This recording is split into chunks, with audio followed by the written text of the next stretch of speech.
Good morning. பிறவிலே கூணு போட்டு பிறந்த ஒரு பையன் வளர்ந்து வருகிற பொழுது அந்த கூணின் காரணமாக வெளியிலே போகும்போது எல்லாரும் பரிகாசம் பண்ணினார்கள். 4 வகுப்பு வரை படித்தான்.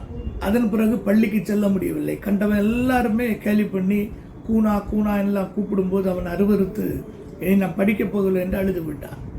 அப்பொழுது அந்த ஊரில் ஒரு ஓவியர் இருந்தார். அந்த ஓவியர் இடத்துல அவன் தத்துருவமாக வரைகிற சக்தி படைத்தவன்.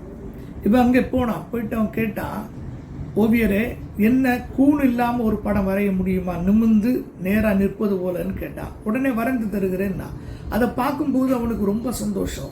நான் நேராக இருந்தால் இப்படித்தான் இருப்போம் என்று சொல்லி அந்த படத்தை முன்பை வச்சுட்டு காலையில் எழும்பின உடனே நிமிர்ந்து பார்ப்பான். அதே போல் ஆக வேண்டும் ஆக வேண்டும் ஆக வேண்டும் என்று சொல்லி டெய்லி அப்படி நிமிர்ந்து எடுப்பான்.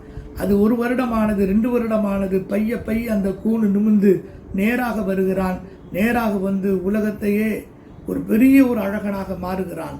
இது ஒரு கருத்தாக ஒருவர் சொன்னது நான் சிந்தித்து பார்க்கிறேன். முடியாதது ஒன்றுமே கிடையாது. முயற்சி கண்டிப்பாக ஒரு மனமகிழ்ச்சியை தரும் என்பதுதான் இந்த காலையில் நான் வைக்கிற கருத்து. நன்றி, வணக்கம்.